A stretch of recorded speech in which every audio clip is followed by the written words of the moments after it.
Our next presenter is Eugene Girard. He's an engineering manager for Google Chrome's VR and AR teams. He'll discuss current and future hardware in the VR/AR space and the ways that these new technologies can create compelling learning experiences. I had the opportunity of meeting Eugene a couple years ago in one of his presentations, and I'm really glad he could be here today. Thank you. Hi, I'm Gene, and I'm from Google. I'm an engineering manager. I've been there for about 5 or more years. 6 years, something like that now. And I'm part of the Chrome team. So I've been working on, most of my career was working on Chromebooks, which have had some impact on the educational system on their own. But I'm not here to talk about Chromebooks. For the last year, I've been championing a project which we call Chrome for VR. The branding is not really worked out. I think they're just going to call it Chrome, which is okay. But the Chrome for VR project was trying to figure out how we could bring Chrome onto weird headsets. And you shouldn't have to take off your browser just because you want to check Facebook or whatever.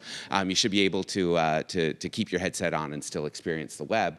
We also had some opportunities to figure out what can you do with web technologies in VR to actually light up the VR headset with WebVR is the one initiative there, which is a new API that's very HTML and JavaScript friendly, so that most of the humans that program computers on the planet can actually do VR stuff in it.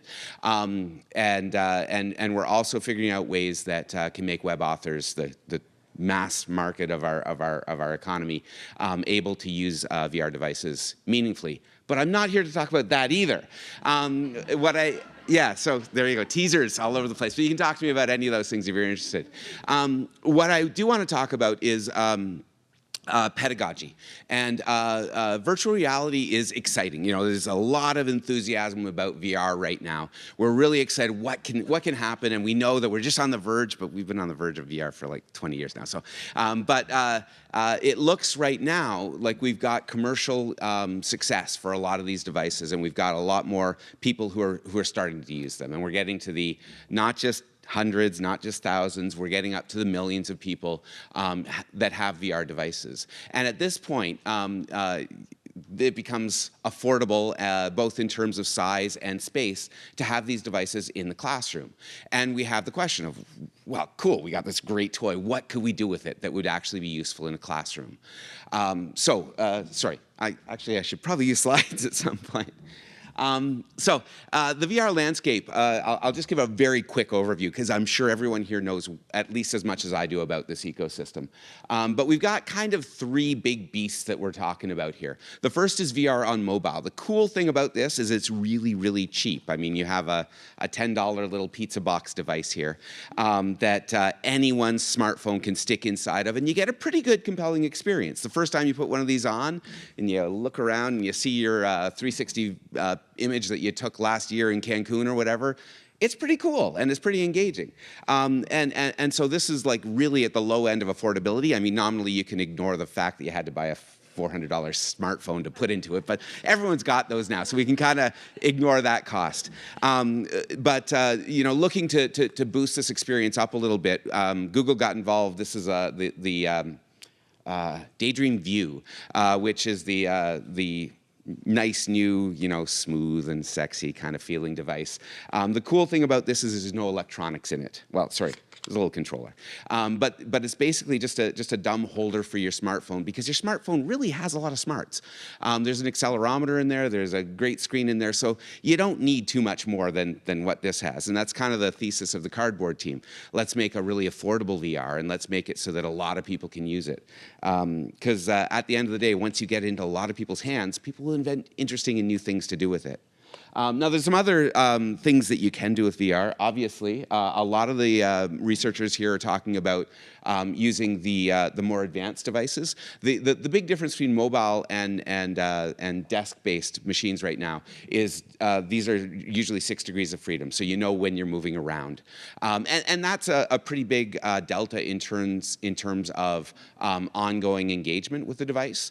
There are opportunities to get 6DoF into mobile. There's people who are working on getting these devices so you don't have to have that big long tether cord.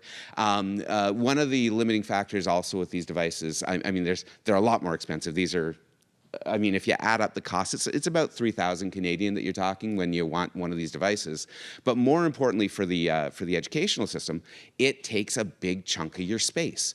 And one student is using this big chunk of space. So the traditional classroom model where you have 20 students or 50 students or whatever, the spatial concerns just kind of blow out of the water pretty quickly.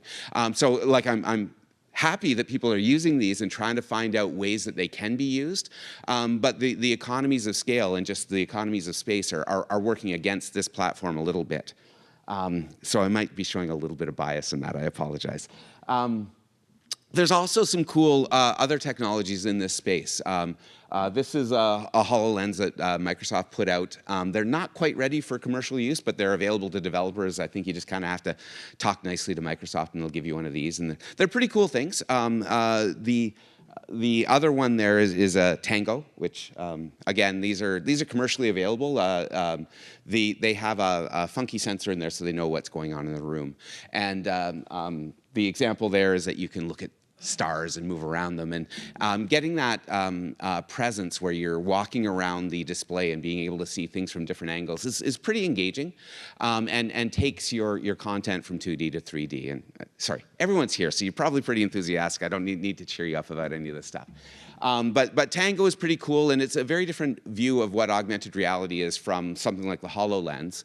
And both of them, I'm glad that they're both trying to push those stories forward, because you know, we are just learning the capabilities and what the engaging use cases are for these devices. And we'll be experimenting for the next 10 years, I'm sure, on learning a lot about this. So what I'm actually here to talk about is the one thing that Google has done recently that's really been engaging with EDU. This is us trying to figure out how do we get these devices into classrooms and get meaningful educational outcomes out of these new emerging technologies. And so what we did about 2 years ago, I think we announced it, and about a year ago we made all the software freely available, so anyone who wants to can run expeditions now. The experiment was, let's get a whole bunch of kids, let's stick them with a cardboard in front of them, and let's see what we can do with them. So the basic concept is that experiential learning is awesome, it's great, you know, and there's studies that prove that if you touch things with your hands, you're much more likely to understand and retain it. I'm not going to quote the documentation on that, but I believe it at least at an instinctive level. But the truth is that all these experiences tend to be pretty expensive. School buses alone are a pretty expensive thing, and not just in terms of cost, but also in terms of distances traveled and how much time it takes to get the kids to a certain place. And realistically, you're never going to get your kids to the Great Wall of China. You know, there's more experiences out there that we could get to that we can afford to do with this old school technology. Sorry, bad joke there. But we do know that it's pretty engaging for kids to be able to walk around and see something live and in person in 360. As the first experiment, we did a year of expeditions. We got about 1 million kids to use these. And the idea was that we picked a bunch of interesting places that we thought would be cool to see. You know, the coral reefs, that's really great. One of the things that we discovered pretty early on was once you stick a headset on and you're there in your own little world, sorry, my daughter put googly, yeah.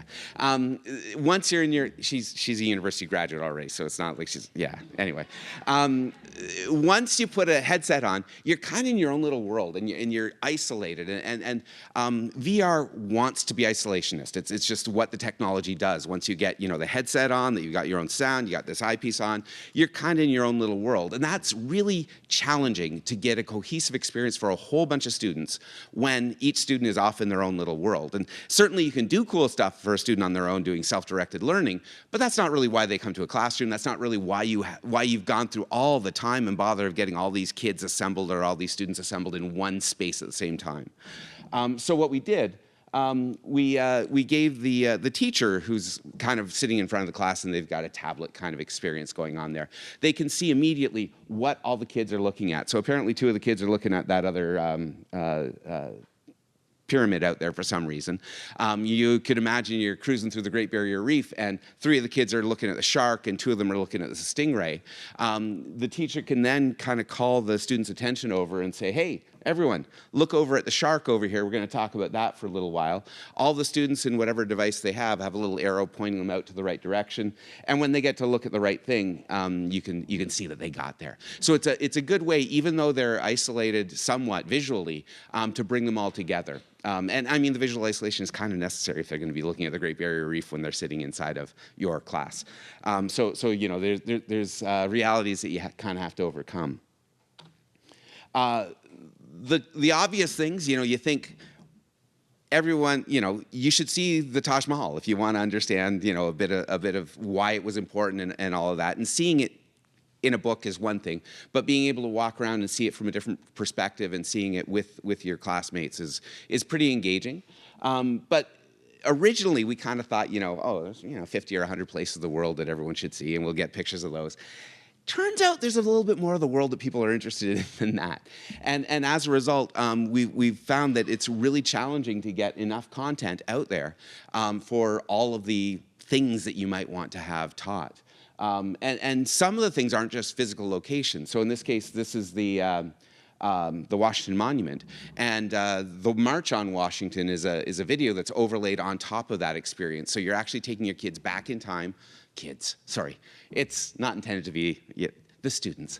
You're taking the crowd back in time to a different time and a place, and that lets you show that, you know, these places are still alive. These things are really part of our world, and put it in perspective and context that, you know, some kids in your class have probably been to that monument. Now they know that that's where the march was. So that can be pretty engaging.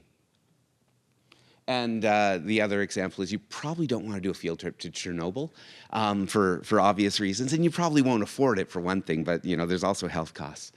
But being able to see an overlay of what it was like. Or again, if there's news stories that are breaking, getting there and being safe are not always something that can happen. So this does open up a lot of opportunities of teaching. The content itself is merely a backstory for you to have a conversation and to have an opportunity to learn stuff. Looking at the Great Wall of China isn't really going to teach you anything unless you have a competent teacher at the, or some supporting materials and some dialogue that's actually going to bring that to life. So one of the cool things that we've heard from our teachers is, you know, after they were able to direct you to this part and that part and that part, they can hit pause, and everyone's screen goes paused by teacher. 30 heads drop their goggles. They all look over at the teacher right away. It's like instant. It's incredible how much control you can have. And then you say, hey, you know, what did you learn from that? Or what's going on? Or where should we take this? And it can be very engaging that even though that you think the kids are kind of off on their own little world, they actually are part of the conversation. They are, you know, really dying for the next scene. It can be very engaging. We found over time that it doesn't die off as quickly as we were afraid it might. The level of attention and engagement is still there. Couple things that we did specifically to address attention and engagement. One thing is that we tried very, very hard to make sure it was an instant and immediate. So there's no device configuration, nothing that you need to do. You just hand out the devices and the kids are ready to go. As soon as the teacher powers up, they can direct what all the kids are seeing right away. So we don't have any network latency. All of the content that the teacher is serving up is on their tablet. We have a little Wi-Fi hotspot that all of the students' devices are automatically connected to. And so on that Wi-Fi hotspot, they automatically connect up to their teacher. So there's no configuration required. You pull the kit out, you plug it in, you're good to go. And if your school has lousy Wi-Fi, or if you're off in some part of Ontario that doesn't have Wi-Fi, and there's plenty still, you can still use this technology, because at the end of the day, I mean, it's a little slideshow. You've got 17 little 360 videos and 2 or 3 360 photos. You want to walk through all of those at a time period. You don't want to have anyone with a spinning button saying loading or waiting or anything like that, or a network configuration that's going to stop that, because it really does break the experience pretty quickly. A lot of, a lot of pedagogy is just focusing the energy and attention and making sure that the class's energy is going in the right direction. And engaging doesn't necessarily mean that you know where it's going to go, but you want the class to be engaged and taking that conversation forward. And the enemy is being disengaged, and that's where technical difficulties traditionally lead towards disengagement, and then you're kind of hosed.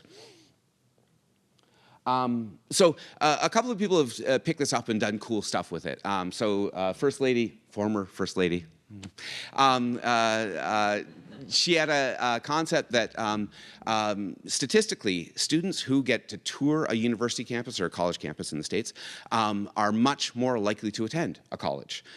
So they said, why not just let them do it virtually? And they got relatively good results out of that. And this is for a certain category of humanity that do not get out to schools and don't get the access to a place like this. Giving them that access is pretty fundamental. There was another, sorry, I don't have my notes with me, but another person decided that they would give walkthroughs of specific educational outcomes, careers that you might take. And each one of these, the student can pick whichever one they want, and then they actually can get to walk through an entire day in that field. So understanding, should I take math, or should I take shop class, or should I take English or French or whatever, seeing what the outcomes are and seeing what the opportunities are in that space can be really engaging. But you can only take your kids to work day one day a year, and that only gets you to one thing that your parents happen to do. So being able to scale this up so that any kid who has an interest in something can see it and walk through it. Anyway, it's a good experiment.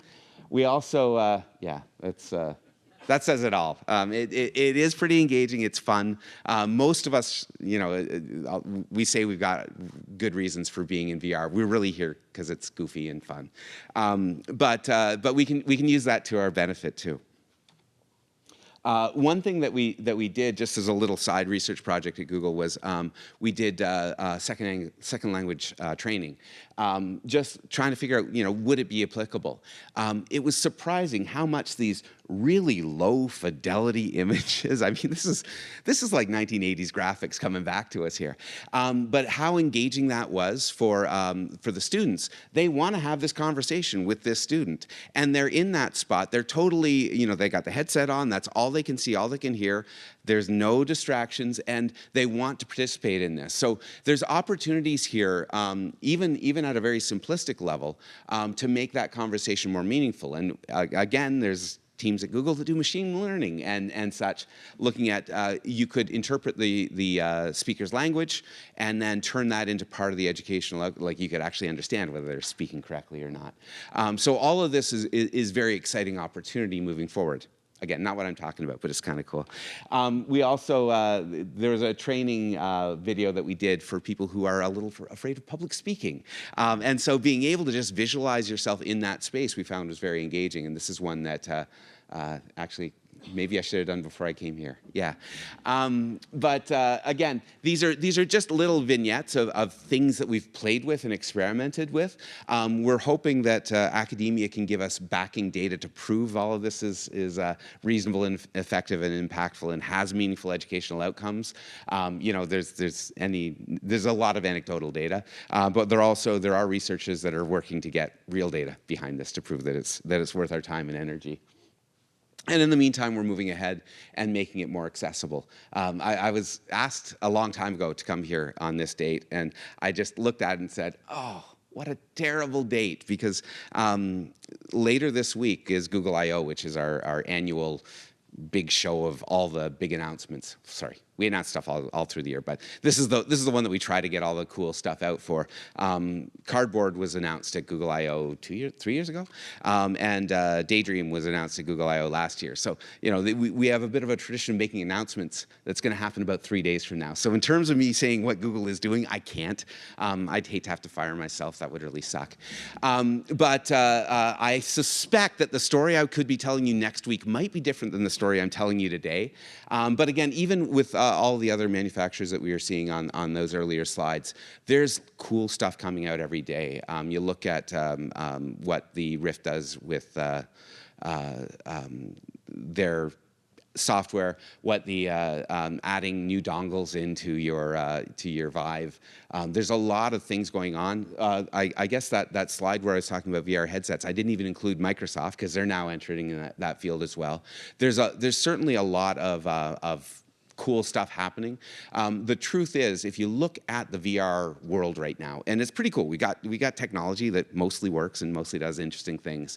But we're kind of at that stage. If anyone remembers Wall Street, when Gordon Gekko at the end of the movie he's walking down the beach with his cell phone that looks like a brick, and it's this huge thing, and it's like, wow, that's cool. He's like the 1% of the 1%. He's rich and he can afford that thing. And if you look at that thing, it didn't really work. You know, it could make calls, maybe they probably had like a 20-foot section of beach that he could stand in and still be able to make that call. You couldn't do any texting or all the things that we figured out since then that we can do with those devices. Right now, VR is probably close to Gordon Gekko's cell phone kind of level of capability. If we look at this in 2 years and 3 years and 5 years, I think we're going to have a very different story to tell. I think it's kind of obvious the technology will inevitably get better, cheaper, more effective, more affordable, and you know, it's going to be an exciting space. So, yeah, keep at it. Okay, yeah, that's probably irritating to have that. Animated icons kill me. Yeah, the real takeaway is for pedagogy, that there's a lot to be learned, and how do we apply VR into these things? And we're taking measurements, we're trying to figure out what works and what doesn't, and we're learning. So there's a lot of experiments going on now, both with devices like these and lots of other devices. I think that there's going to be this is going to be part of our educational landscape. Whether it's a core and central and the only thing you learn from, well, that's pretty science fiction-y. That's going to be a ways out. But I think there's a lot of easy wins right now, and there's a lot of things that we could do that kind of make the VR headset kind of the overhead projector of education. And I think we're going to be moving in that direction. Okay, so I'm done.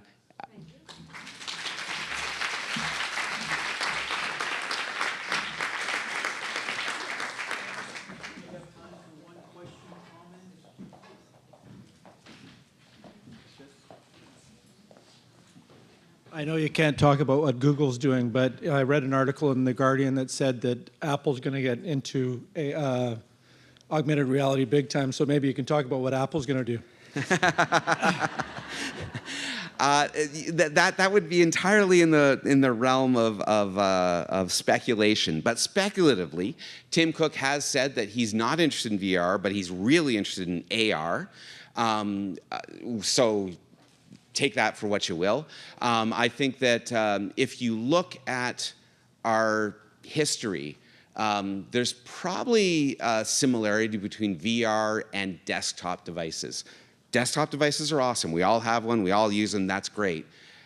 Mobile devices, which is kind of what AR is likely to be, everyone has. If you imagine a future 20 years from now, it's very unlikely that we'll be strapping on a device so that we can see things that aren't here, and much more likely that we'll be strapping on a device, possibly a much smaller device. You're never going to wear this on a bus. Like, it's just not there. So if you imagine some device that you would be willing to wear on the bus, it's probably going to look a lot like your glasses, probably going to look a lot like an implant. And somewhere along that line of the next 20 years, we'll be getting to that point. At that point, it's the augmented reality story that's going to really dominate. And yeah, sure, every once in a while you'll pretend you're on Mars or whatever, but most of the time you'll be walking down the street, living your life, and getting some assistance from the augmentation of the cloud. And that's the story that I think Tim Cook, if I were to read anything into his statements, that's the one that you're looking at. I think if you imagine the stories that are most compelling for what our children and grandchildren are going to be doing in their daily lives, it's hard to imagine that AR won't be part of that.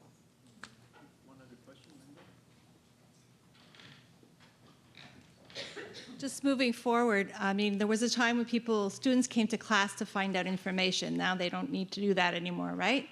And so the thing is that the passion, like now, because as you said at the beginning, VR makes it isolationist. So why would I go to class? Could we not do this, you know, all of us at home, and use that system? And then what do we do about, you know, because now we're starting to go back to what you do in the classroom is this interaction, you know, amongst students and with the prof and so on. So where are we going? What do you think? Like, should we just all stay home and use Google?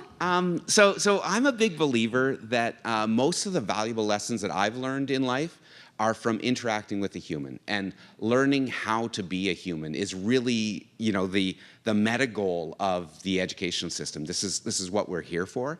I can find out details about, you know, the boiling point of water or whatever. That doesn't really change my life, but understanding why learning the boiling point of water was important, that's something that's more fundamental. I think that the inverted classroom, which has been going on for you know, ever since Khan Academy and places like that were out, I think that's going to continue. I think there's a lot of content that you should have readily available. I mean, Google basically gives you the internet. You can find out anything you need to whenever you need to. But learning what questions to ask and when to ask them and why those questions are important, that's something that, I mean, some books try to do that, but you're really going to get that from the humans that you interact with. I think there's always going to be some value there. Now, whether or not your teacher could be, you know, teaching 3,000 different kids and sitting in a VR headset on their own, that might be another story.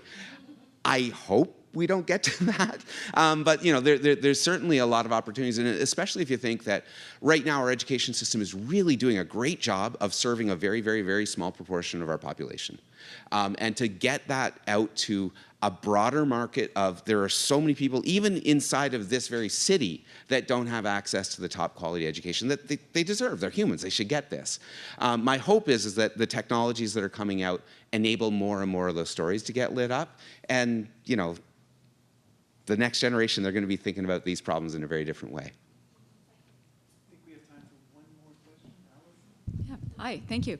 So I guess to the extent that you can you speak to where you're at and where you're going around sensory experiences, like physical experiences within VR, and or perhaps controlling scale, large scale, small scale experiences, and then social interactions within the VR experience, so not having to come out of the experience, but within, how do we interact with each other? Yeah, so I think 3 great questions there. As you will. So historically, I started doing touch inside of desktop devices, laptops and things like that. And previous to that, I was involved in, I'm a bit older than I look, perhaps. I was involved in bringing the mouse forward. And today, touch and mice seem like they're natural parts of our experiences. But this is because we had a lot of researchers for a long time doing really bad interfaces for a long time with mouse and with touch and with all of this. At this point, I'd say that the mouse is pretty mature. It's got a fairly, most people know what to do with a mouse or a touchpad. Touch is getting there, but we still have this fairly naive model of what touch does. It's kind of basically a mouse. And so we mapped it onto the old device, because a mouse used to just be kind of like a keyboard.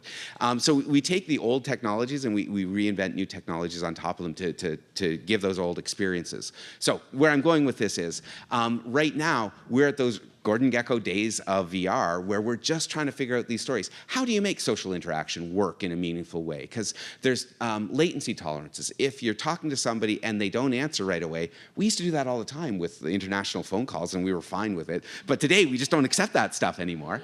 But there's certain latencies that you need to get to before those experiences get realistic.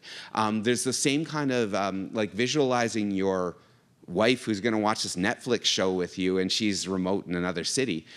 It better look like her exactly, or not look like her at all and be one of those, cartoonish kind of characters, because there are some elements there that psychologically we just don't want bad technology. And I'll just categorize that, there's a lot of opportunities to make bad experiences there. And I'm excited that there's so many companies that are going to make really bad experiences over the next little while. And out of that, we'll figure out what really is important. Like, is it important to see an accurate visualization of the person you're talking to? when they're sitting inside of a headset. You don't want to have a conversation with somebody and see their headset, even though that's what they look like right now. We actually want something else, and we're trying to figure out how do we get that something else. And again, as technology advances, I'm sure there's going to be a lot of companies, like I think Facebook is pretty involved in this space, and they're going to be figuring out how do we make social work there. And the same thing with scaling, and there was a question earlier about how do you navigate, how do you move around? These are the fundamental UI concepts that VR is really in its early days of, and it's great to see so many, I love bad experiments. You learn so much more from the experiments that don't work than from the ones that are awesome. Because once you have the one that's awesome, everyone says, yeah, well, that was obvious. Who cares, you know? But it takes a lot of bravery for somebody to come up and create those, new experiences. And yeah, we're on day one, or well, I don't know, some day one of N, where N is some large number.